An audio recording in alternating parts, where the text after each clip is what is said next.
so this is issue 5 of Heavy Metal. I'm not gonna lie, this one took me a little while to get through. Um, Again, for some reason, we've only got one cover in the store, which I get my stuff from. So whether or not that ships in, we get multiple covers in the UK, but normally we get like 3 or 4 covers. Um, I believe this is a Luis Arroyo cover, but I could be wrong. But yeah, it's there's nothing particularly wrong with it. It's just a lot of them are one and dones and kind of a new stories because a lot of the stories obviously ended in the 4th issue. Um, so yeah, so we get some kind of sci-fi stuff again. Artwork wise, a lot of the artists in this are just so good, and I love this again. Always love this European style. I think this is fantastic. Um, but yeah, so it just takes a little bit of getting into and kind of like because obviously all these one and done stories kind of you kind of got to get the world concept kind of sorted out before you do anything, and then the story comes next. Yeah. So first one's a sci-fi one with some snaky people in it, and it's pretty good. It's got some aliens and stuff. Again, it's kind of standard the heavy metal stuff. This one is a kind of a World War II kind of thing, which isn't bad. Again, artwork beautiful. Got some bug people in it, which is always pretty cool as well. So yeah, again, very vague on these storylines, but again, I don't like spoiling too much because again, because they're one and done, a lot of them are gotcha storylines. I don't like ruining them.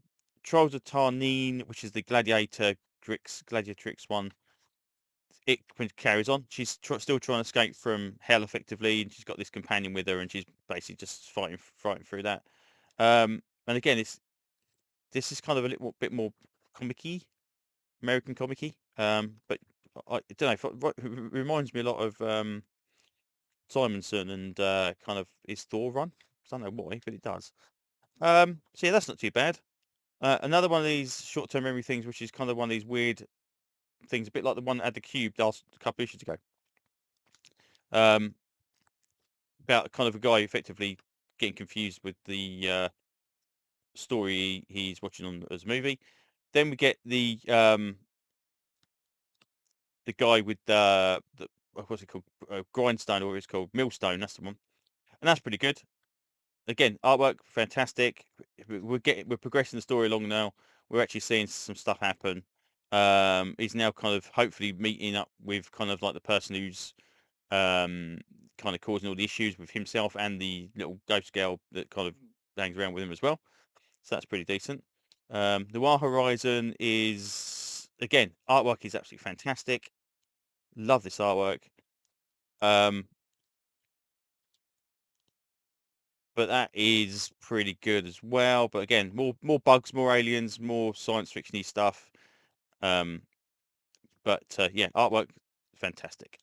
And I think that just ends. Don't think it's a continuation, or maybe it is. I don't know. It's kind of vague at the end. Um, then we get the one that kind of this is the one I've been looking forward to because I love the Lochnar in the movie, and this illustration stuff is really nice as well. And this actually wraps up this part of the story. We see that the guy who's managed to survive is hopefully now freed the Lochnar, and yeah, it doesn't go particularly well after that. Shockingly enough, the Lochnar has its own plans of what's going to go on, so that's pretty cool. So again, don't want to spoil it too much because again, it's another one of those haha things. But the interesting thing about this one is it's not the end. There is a continuation. This is a kind of this is a round one thing gone. This is done. Um, Callisto is a really weird one. Um, Basically, again, another science fiction thing. There's these bugs that you kind of makes you go mad or something if you kind of stay in the vicinity for too long. And these people are there to try and explore this place, and they've got a kid with them, and the kid's only got a spacesuit that only works for him because it's the only size that fit. Anyway, it turns out that because this kid's got this spacesuit that's a different make to all the other spacesuits, he can hopefully overcome this kind of influence the bug things have on him, and he kind of goes and tries to save the people. We get a little bit of Tana. Um, The interesting thing about this Tana stuff is obviously we get a lot of Lochnar kind of stuff. We obviously see this kind of Lochnar possessed creature here, it would seem, and we get her in a kind of uniform, which looks very, very much like the one from the movie. Um, so yeah, so obviously we're going to see some more Tana pretty soon. The ink one about the guy with the magical tattoos. Um, again, he seems to have found his uh, nemesis, as it were. This one's a really weird one about nanites, and it's again artwork mad. And it works for heavy metal. I like it. You know, it's not something I would normally say. Okay, yeah, I'd love to see Daredevil drawn in this, but the artwork in this is you know for its own thing. It's good. And again, that's the cool thing about these kind of independent comic stuff. If you want to draw like this, draw like this. I prefer my superhero stuff to look a certain way, but you know, to do this is just really cool. So anyway, that's yeah, we're one about nanites, and some nanites are good and some nanites are bad, and all this kind of stuff. Cybertherapy is quite a good one as well about a girl who goes to a therapy session, and she's got these robot dummies that can become uh, programmed with personalities of people, and they kind of take on this kind of holographic image, so she can kind of use it about what's going on as well. And it's kind of like a little bit of a mystery kind of thing going through that as well. Again, don't want to spoil the ending, but that's pretty good. No, and artwork wise, it's good. It's got odd colouring, but it works for the actual story itself. So that's pretty decent. This one is interesting. This is one about a guy who is effectively had all his body parts replaced, apart from one tiny bone in his spine. Um, and that bone is making him ill. That actually gets infected and is actually causing a breakdown. He's like 100 years old, and he's obviously over the course of time, he's gradually becoming less less human and more inorganic, effectively. They've got, we get a new hip. It's last got 100 years, kind of process on it. And she's been alive for 100 years and all, and that's quite good because it seems to be this kind of new. It's definitely a kind of like a storyline about where does humanity end and where does it begin, and if you've effectively replaced all your body parts with artificial, and you're only kind of I don't even know if you're only a brain, but the kind of the memories of the people, do they make you human if you're just in a body, and it's all this kind of stuff. It's pretty good. Um, next one in, a lot of nudity in the next one, but it's basically about a apparently a woman that is dreaming about these beach people that live in the ocean, and they come out and do this mess around, and there's a blonde woman there, and she's like older, and that's not too bad, but it does definitely remind me of the old style heavy metal stuff.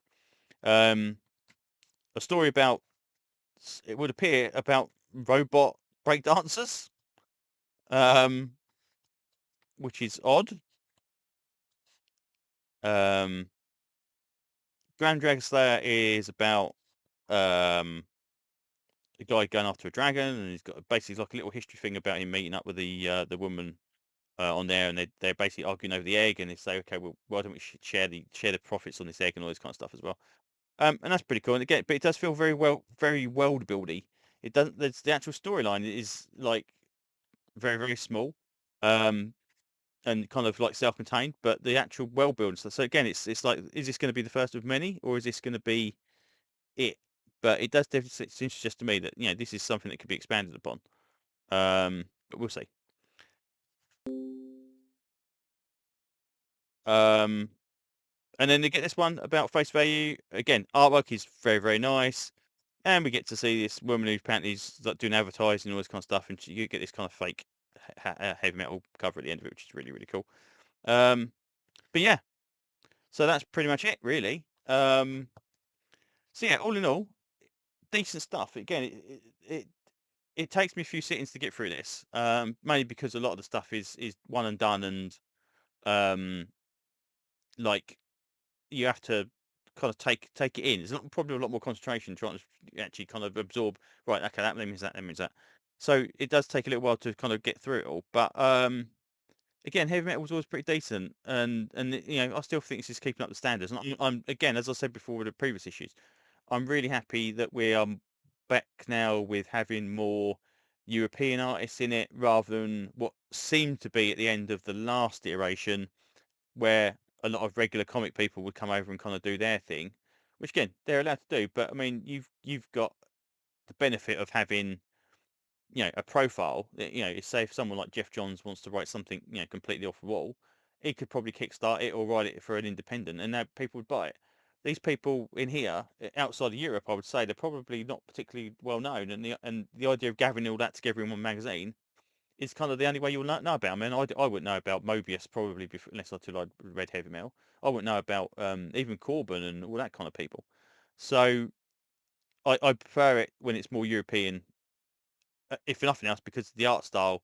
I mean, you get some absolutely stunning artwork like this, which you don't really see in kind of regular mainstream kind of comic books. So so yeah. So all in all, good stuff. It's I still would say this is value for money. I mean, I read it all. There's nothing in it that I kind of decided I didn't like. But yeah, again, trouble with these anthologies, it's sometimes it's hit and miss, and sometimes some issues are going to be better than others. But at the moment, we kind of continue. And I don't. And again, the other thing being is, I don't want to see Tana in every issue. I don't mind a little Tana story, then a break, then more. No, but I don't want to see a continue, because otherwise I'd just buy a Tana ongoing series. So I want to see these kind of one and done stories that are kind of like, okay, really good. I do want to see more Burton and Sibe, because I really like Burton and Sibe. And there's a couple other ones in the old heavy metal issues way back in the 80s and 90s that I would say that I would love to see some more artwork from some of those. But whether or not we'll get them, I don't know. I mean, more Druna would be brilliant, but we'll see. But anyway, yeah, I think that's enough rambling for now. So thanks for listening, and hopefully I will see you on another video very, very soon. Bye bye.